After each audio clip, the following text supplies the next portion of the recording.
So what happens when your body's most loyal protectors, I'm talking about your immune system, decide to go rogue? Well, today we're diving into that exact scenario by exploring the incredibly complex autoimmune disease known as systemic lupus erythematosus.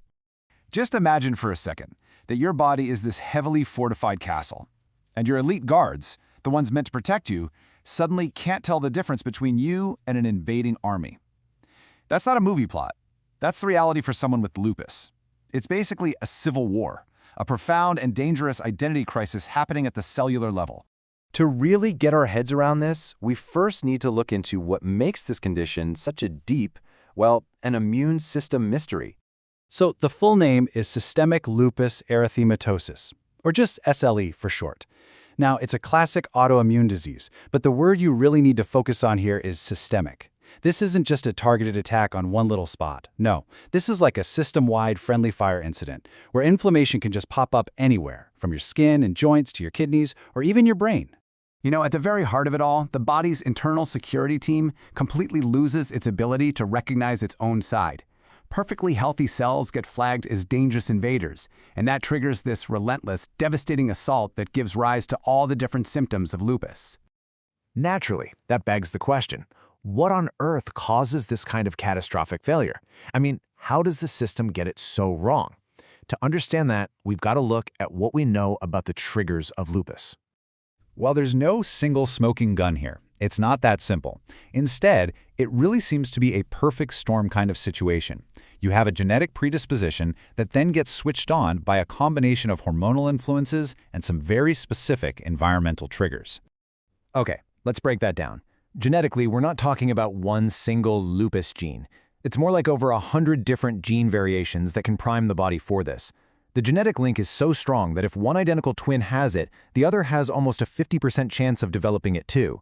Then, you add in hormones like estrogen, which can actually ramp up the immune system. And finally, you throw in an environmental trigger, something like a bad virus or even just a really bad sunburn, and bam, you have all the ingredients for the disease to ignite.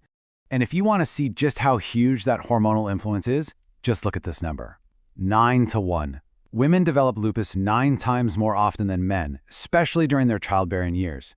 It is by far the most dramatic clue we have about the role hormones play in all this. So, because lupus is systemic and has all these different triggers, it can show up in a million different ways.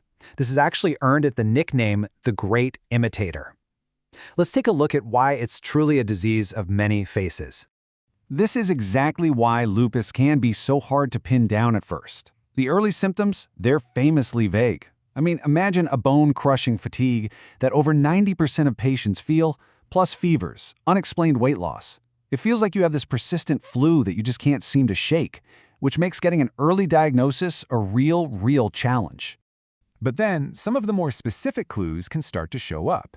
The most famous one, of course, is the butterfly rash that spreads across the face. But a patient might not have that at all. Instead, they might have severe joint pain, or be extremely sensitive to the sun, or get these painless sores in their mouth. And that's the key challenge, right? No two cases look exactly alike. But the real, serious danger of lupus lies deeper than what you can see. The immune system's attack can turn inward, targeting absolutely critical organs like the kidneys, the brain, the heart, and the lungs. This is the part of the battle that makes getting that diagnosis and starting management so incredibly essential. Just take the kidneys, for instance. The damage there can be so specific and so progressive that doctors actually have a 6-class system just to track it.